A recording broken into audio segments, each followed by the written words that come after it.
안녕하세요. 정형외과 전문의 탁대원입니다. 다치거나 병으로 정형외과 수술을 한다고 하면 환자분들께서는 수술 후에 아프기 전 상태로 완벽하게 회복하고 돌아갈 것을 기대하시는데 사실 그렇지 못한 경우도 많습니다. 수술 후 통증이 남는 이유에 대해서 오늘 전반적으로 좀 설명을 드려볼까 합니다. 무릎 관절은 보시는 바와 같이 대퇴골과 슬개골, 뼈 두 개로 이루어져 있고요. 그 사이에 쿠션 역할을 하는 파란색 연골 부분이 있습니다. 그리고 연골과 연골 사이에는 반월상 연골판이라고 해서 쿠션 역할을 하는 기능을 하고요.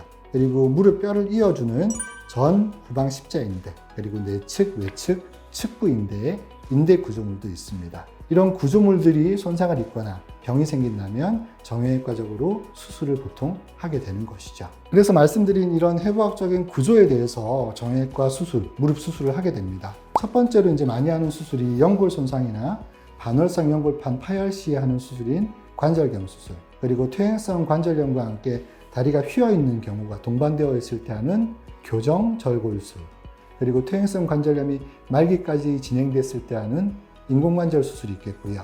그리고 전방이나 후방 십자인대 또는 내측 슬개 대퇴인대가 파열되었을 때 하는 인대수술, 마지막으로 뼈가 부러진 골절이라든지 이런 데 하는 내고정 수술들이 있겠습니다. 무릎 수술 이후에 통증에 대해서 좀 말씀을 드리면요. 아픈 정도는 무릎 어떤 수술을 하느냐에 따라 다릅니다. 병의 정도라든지 환자별 상황에 따라 다르겠지만 일반적으로 관절경 수술이 통증이 가장 적고 회복이 빠르게 됩니다. 순차적으로 인대수술, 내고정술, 절골술, 인공관절 수술 순으로 통증이 심하고 회복도 좀 더 오래 걸린다고 볼 수가 있습니다.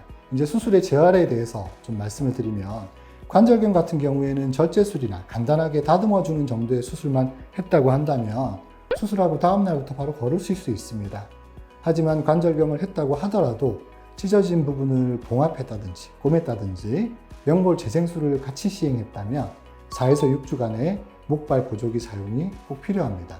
골절 수술이나 인대 수술, 절골술 역시 4에서 6주간의 목발 보조기를 써서 수술한 부분을 보호해주는 시간이 필요하고요. 마지막으로 인공관절의 경우에는 뼈가 너무 약하거나 수술할 때 뼈에 금이 간 경우가 아니라면 수술 후 다음 날부터 보행이 가능하고 활동이 가능하다고 볼 수 있습니다. 수술을 했을 때 회복이 돼야 되는데 계속 아프냐? 왜 통증이 남느냐? 연골판이나 연골 수술을 할 때는 최소한의 필요한 부분만 절제를 해야 되거든요. 재생술을 하는데 연골판을 과도하게 잘라내거나 연골 손상의 범위가 너무 크고 심한데 연골 재생술을 한 경우에는 계속 아프고 통증이 지속될 수가 있습니다.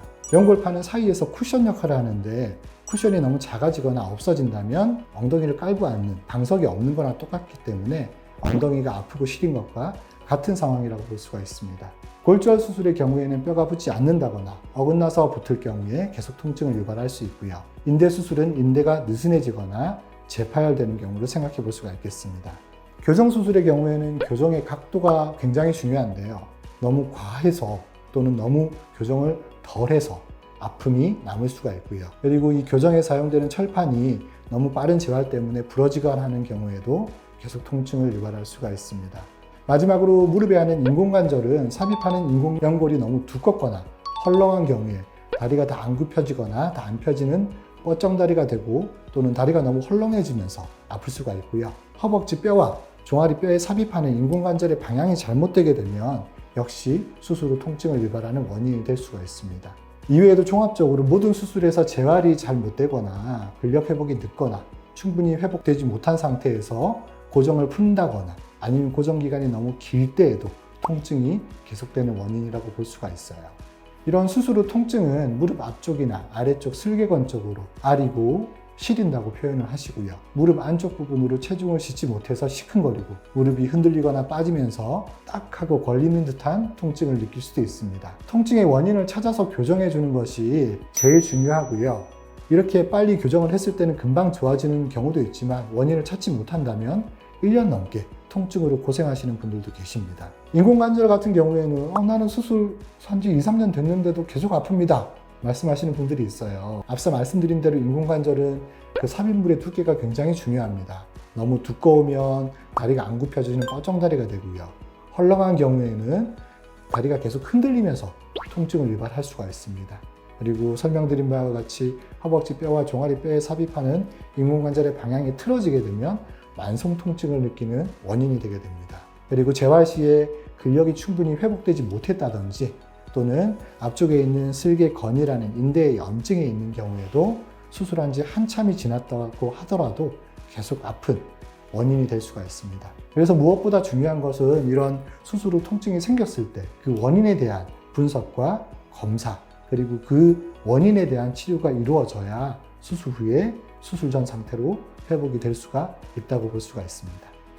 지금까지 이제 전반적으로 수술 후 통증에 대해서 말씀을 드렸는데, 피해야 할 자세를 확실하게 피하면서 하체 근력 운동을 하는 게 중요합니다. 건강한 분들이라면 스쿼트나 런지, 레그 프레스 같은 무릎에 체중이나 부하를 주면서 굽혔다 폈다 하는 운동이 괜찮을 수 있지만, 무릎 수술을 받으실 정도로 문제가 있으시다면 쪼그리 앉는다든지 체중이 무릎에 수직으로 가해지면서 과도하게 굽히고 펴는 동작은 피하시는 게 좋아요. 대신에 체중을 싣지 않고 앉아서 하는 대퇴 가강 운동이나 엎드려 서서 하는 허벅지 뒤쪽, 허을 등의 운동이 도움이 되고요. 스쿼트나 런지를 꼭 하셔야 된다면 각도를 이렇게 90도까지 굽히시는 게 아니라 45도 정도로 좀 줄여서 무릎에 가해지는 부하를 최소화하면서 근력 운동을 하시는 게 좋겠습니다. 네, 이상으로 무릎 수술하고 나서 왜 아픈지에 대해서 좀 간략하게 설명을 드렸는데요. 마지막으로 좀 강조드리고 싶은 부분은, 수술하고 나서 수술은 잘 됐다고 하는데 계속 아프다고 한다면 자기가 믿고 신뢰할 수 있는 정형외과 의사와 상담과 필요한 검사를 통해서 그 원인을 파악하는 게 무엇보다 중요하다고 할 수 있겠습니다. 감사합니다.